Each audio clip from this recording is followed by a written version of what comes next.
welcome back, fellow Cassidians. I hope you're having an amazing today. So since the markers aren't going to be coming sadly until tomorrow, I figured I'd do a kind of like an updated desk tour with you all, and hopefully the rain is not too loud for you all. So anyways, here are some of the books I have. This one is my art books. I normally keep art books with me, and then I have my sketchbooks.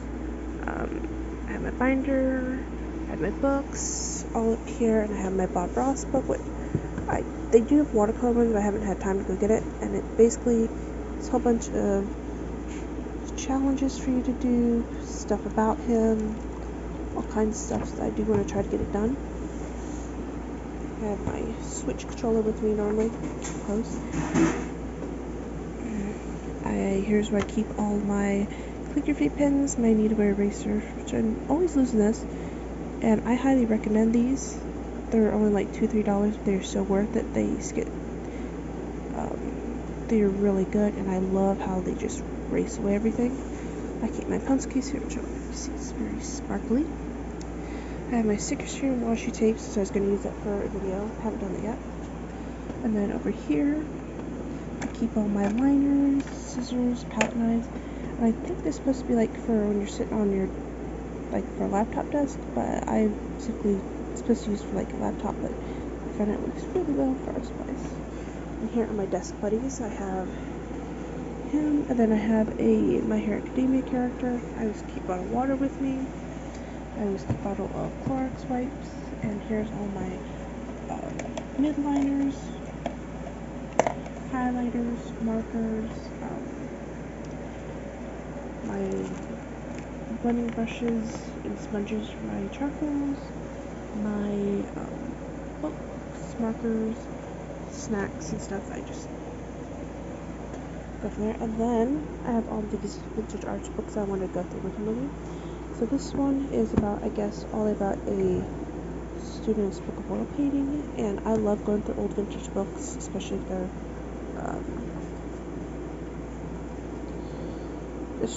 they're like vintage art books. And then there's this one, which I've been trying to be extremely careful with because it's not looking too good.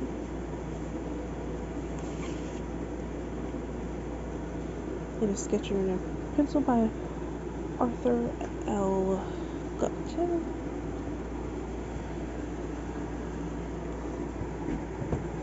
Around this way for you. And the camera's just not working here today.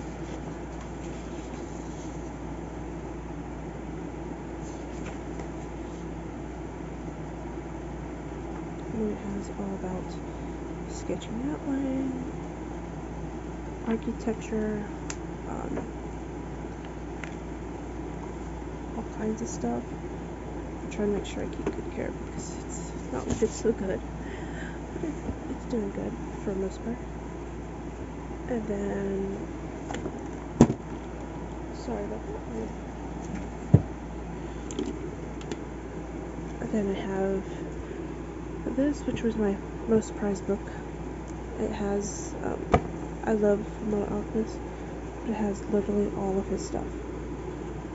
Like all of his sketches. I think this is only the first art book I've actually gotten from an artist, so I do want to get more at this point. And then here is just a vampire doodle book with a whole bunch of stuff to do, which I haven't finished. Need to. And then this one may be a little more heavier, so just a minute. This one is the painting and drawing book. It has all about drawing and lessons for. I have some lessons in here I did. Here's my, sorry, I have all my study books in here, and this has all about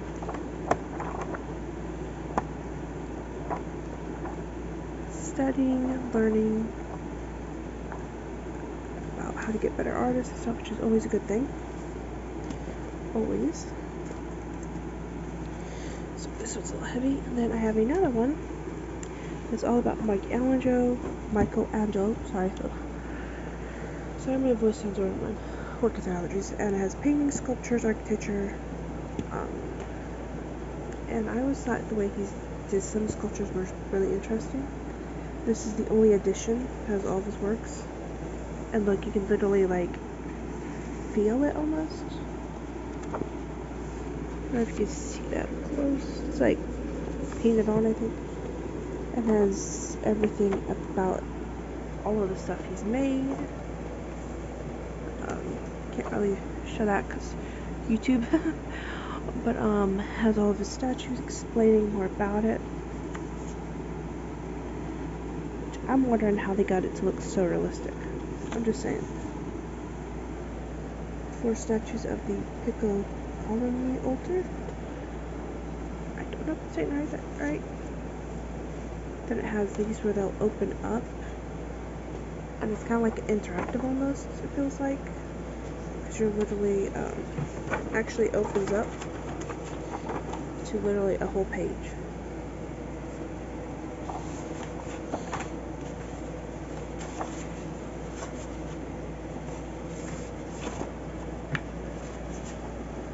And it has everything about him, all of his famous artworks and stuff that you can learn a bit about from. And any paintings that they do have on here, they have them printed on this signature back there.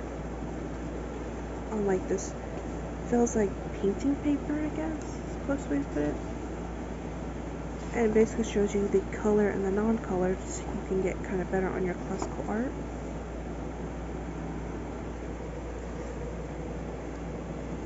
Like, look at the details.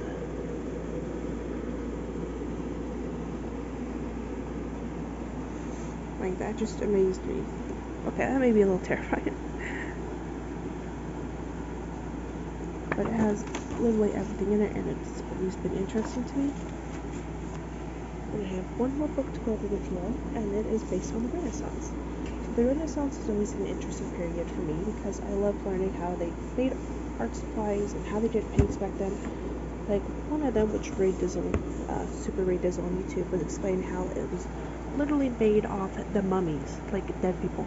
And since they apparently couldn't have enough to sacrifice for the demand, well, make the demand for it got so high, they used sometimes real people, slaves, or stuff like that, bones, which I find really disgusting. And apparently, I can't remember which video she had, and that there's an artist who actually creates art, like little paint colors from that timeline today that are more safer and will not kill you like the others. Some paint colors, you gotta admit, were super toxic. Thankfully, we're living in an age where it's not so much.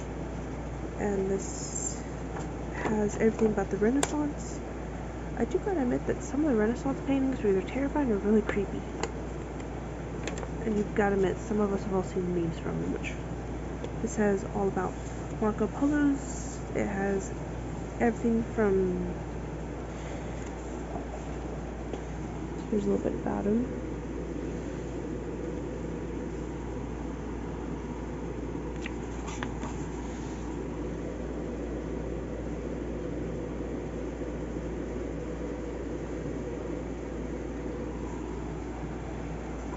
And it just keeps going from there until the end. I wish my sketches looked that detailed. And it just keeps going, and I wanted to show you some of these. Florence, it has everything. Always so nervous every time I hear that sound in a book, because I'm like, oh. It has everything about all the artists, from all generations, and they even have like full color illustrations like this one.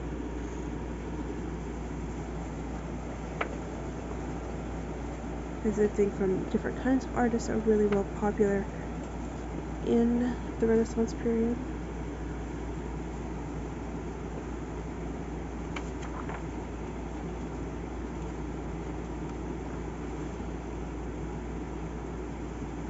And the book just keeps going, telling you about how they may have done the artwork, how they would have created them.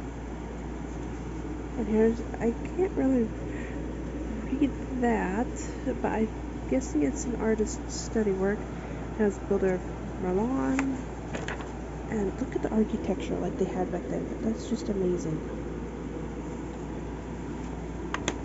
And here's like all the popes, I'm guessing.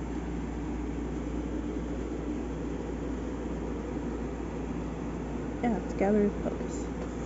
And it just keeps going, explaining what made a pope during that time.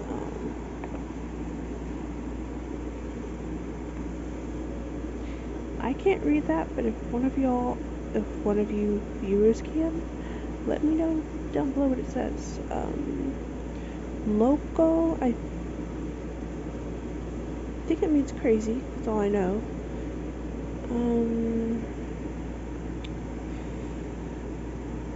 I know that one has to be in the Vatican of some sort, and I think that has to mean 6. It has to be biblical something, or celebrate, I'm not sure.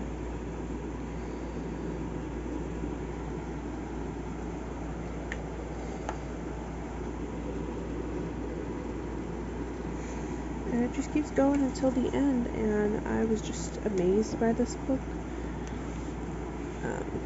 Keep going until we get to the end of it.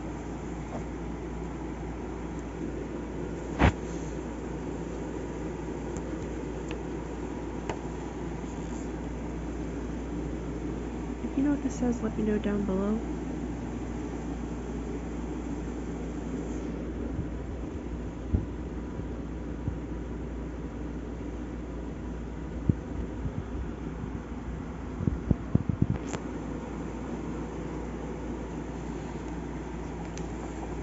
I can't show you that due to the stuff about Aphrodite. I can't show you some of the stuff due to YouTube's what else it's covered. A lot of stuff I can't really show due to YouTube's standard laws. So some of this I will just cover up, or I will edit that out later.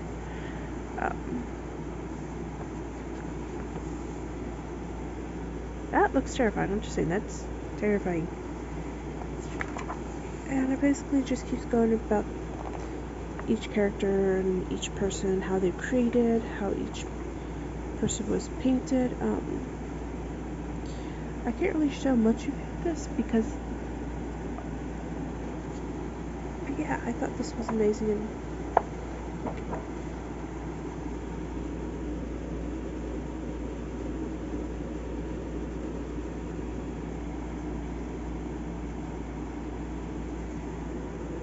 Here's the ever famous Mona Lisa.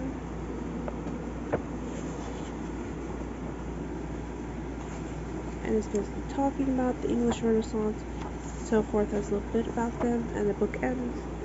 So anyways, I hope y'all, and just look at the details on this. Just the details that they made in books were amazing back then. If you want it, here's the name of the book. It's just called The Rising Book of the Renaissance.